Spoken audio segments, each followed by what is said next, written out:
All right, guys and girls, we're back with another Q&A with Coach Chris. So this time I got a few questions about gymnastics movements or body weight movements for Olympic weightlifters.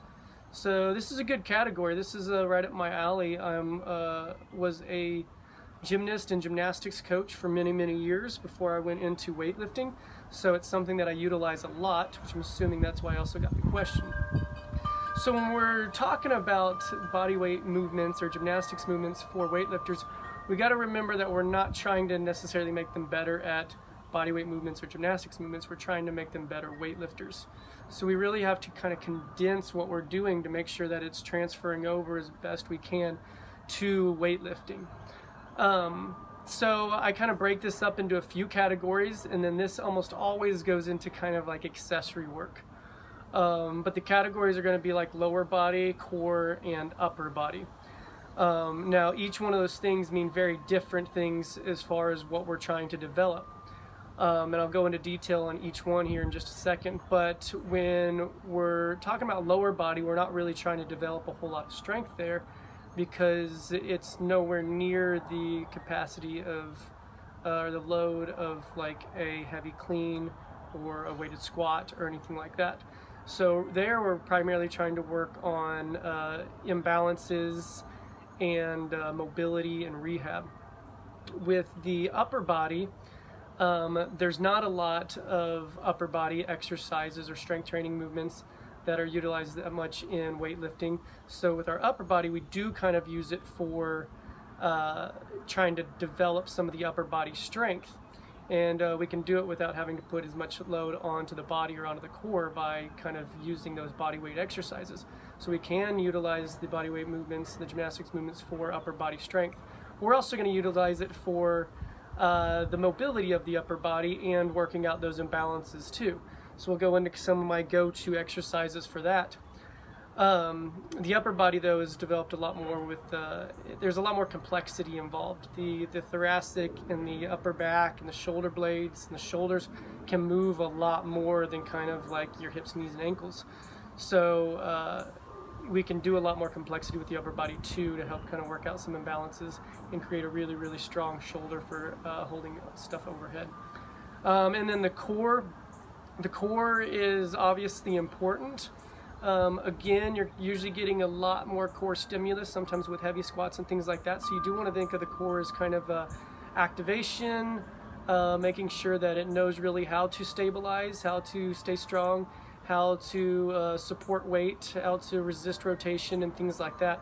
So we'll go into kind of what I try to highlight in the core exercises. That's kind of what we're going to cover today. We're not going to go too much into like a lot of mobility movements that I do. I'll do another video and recording for just the mobility side of movements that we choose for weightlifters. So let's start with the lower body.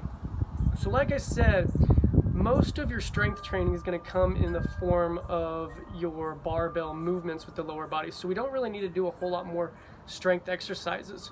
We want to think about the lower body now as making sure that we're keeping the hips mobile and we're working out maybe any imbalances between the legs. So a lot of my go-to movements are always going to be like single leg exercises, like lunges, split squats, shrimp squats or skier squats. The Cossack squat, which is kind of like the lateral squat. So now we're kind of getting the legs and hips into a little bit different position and then moving them. And then this is also kind of opening up one hip while loading the other one.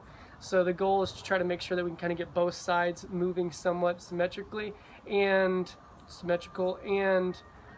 make sure that we're kind of working out any like maybe flexibility or mobility issues. Like let's say we have an ankle that's a lot more mobile on one side than the other side. It's a little bit hard to just fix in like a bilateral squat. Sometimes we can focus on just one ankle by doing like a single leg squat type movement.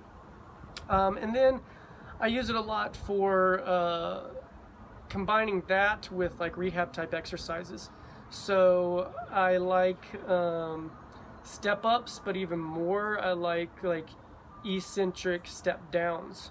So have somebody start standing like on a box on one leg, and then they slowly lower themselves down as much as they can.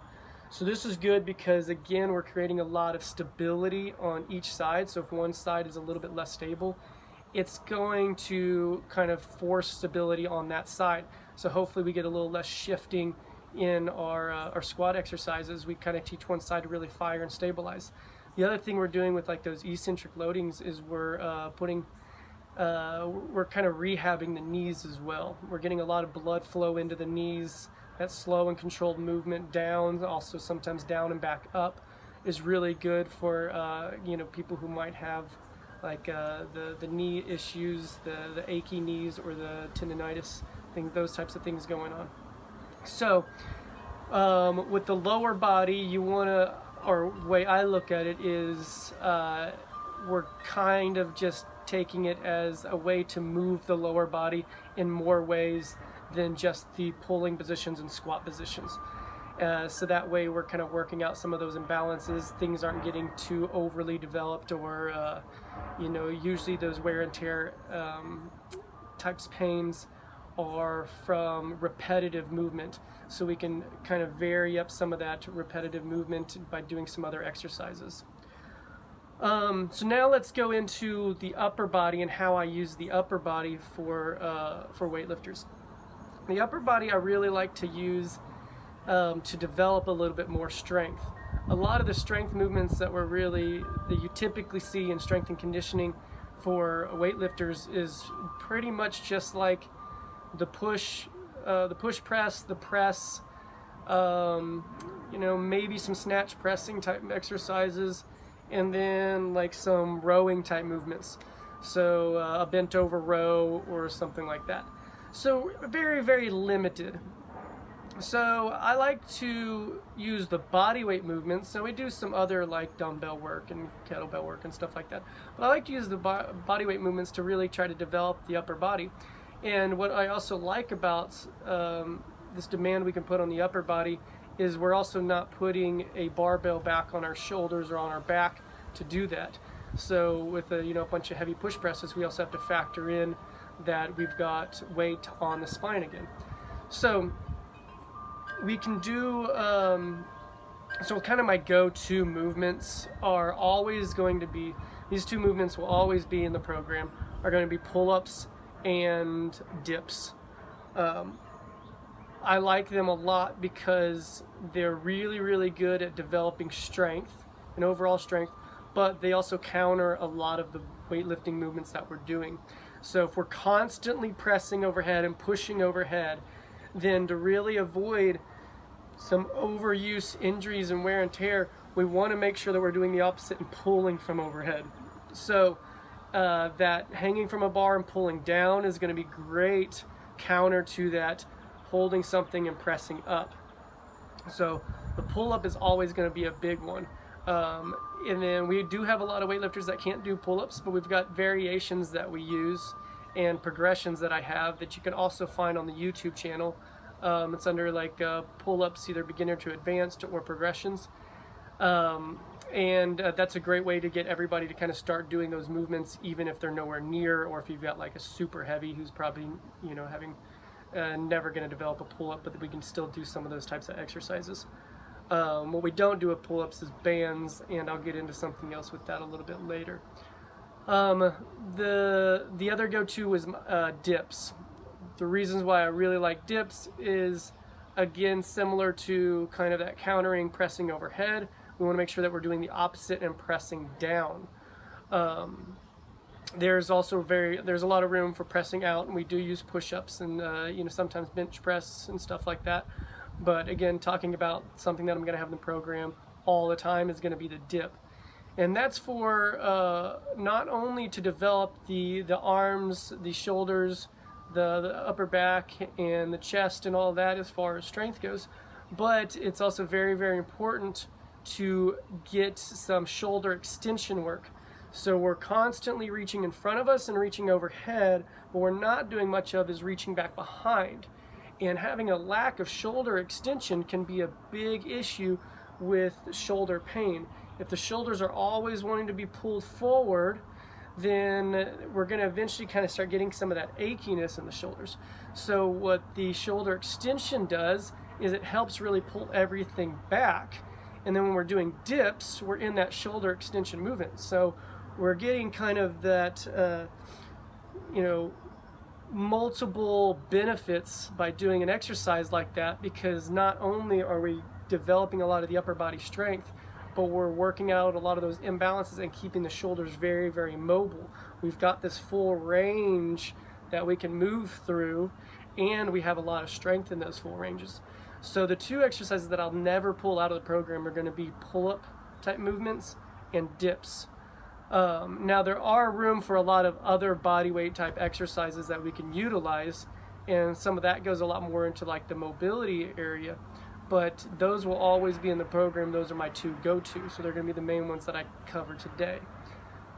Lastly, let's get into like the core.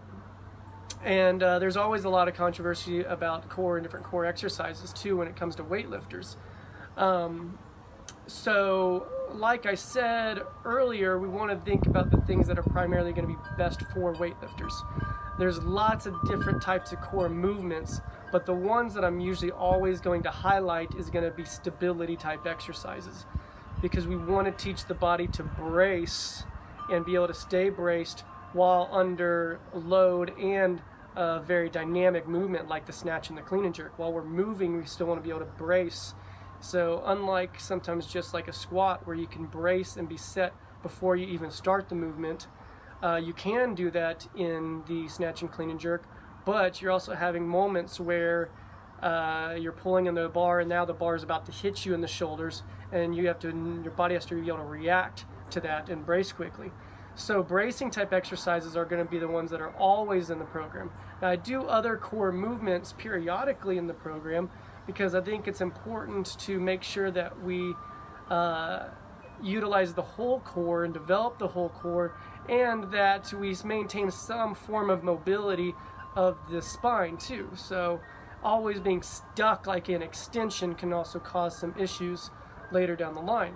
So when we have more time, we do a little bit more variety with the core, but something we'll always be doing are core stability exercises.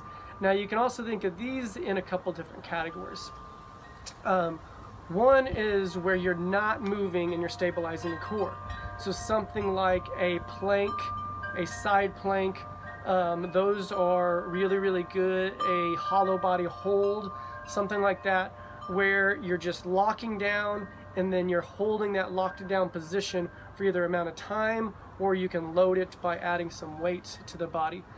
That's a really, really good approach, and utilize those all the time. So we just make sure that we can kind of fire in each one of those positions. Then with those types of exercises, we want to make sure we're also hitting the all-around core. So I like to, when we're training planks, on a daily basis as we do our core movements, so I usually have a core exercise in each day of the programming. It's going to be something like we might front plank one day, we might side plank the next, we might even do reversed plank on another day, or like a Superman hold where we're also using kind of the back and the extension type exercises, and then making sure that we're kind of hitting those different areas. But then we also have core exercises where we make sure that we can brace while also moving. So we want some movement involved, but for the core not to move. So these come in, like my favorite go-tos are like dead bugs. So can we brace the core? Can we squeeze really tight while moving the arms and legs in kind of these contralateral type movements where you're moving opposites, but not letting the core waver? So we pin the back end of the floor, we brace the core, and then we move the limbs while maintaining that braced core. This is really good on teaching the body to be able to brace while there's other movement going on. Other forms of this would be like a hollow rock. Can we have a little bit of a dynamic movement while keeping the core really tight? Hollow flutter kicks, those are one of my big go-tos. So can we get into that braced hollow position, like the dead bug type position, and flutter the legs and not let the core break, not let the core move around too much? these types of exercises are really, really good for teaching the core to be able to stabilize while there's some movement going on. So those types of things are exactly what you want to think about when thinking weightlifter to bodyweight movements. So the goal with the bodyweight and gymnastics movements for weightlifters are to utilize them in the most effective way for weightlifters. So you don't always need to have a ton of variety and a ton of complexity with the gymnastics movements. You just need to pick and figure out the ones that are most important for your weightlifters to work out a lot of these imbalances and build strength in the areas that you want it. So there's a lot of my go-tos for gymnastics movements for weightlifters. I'll cover in another series where I talk about my go-to mobility exercises for weightlifters, and then I'll go into some of the maybe more controversial type movements and why some weightlifters can use them and why other weightlifters need to make sure they're not using them, because there are a lot of movements that are necessary, and then there's also a lot of movements that are unnecessary. Sometimes people can do a really good job at becoming popular because of showing the sexy, unnecessary type movements when those really cater to a very small number of people. But there are some of those movements that we do use and that I do use, and I'll kind of go into the reasons why and when to be able to use those. So again, if you like this, please make sure you subscribe to our channel. It will be down here in one of these corners. I'm not sure which one. One will be a video, one will be a picture of me where you can subscribe, and keep submitting your Q&As and we'll keep these things going. Again, I appreciate you all, and we'll talk to you soon.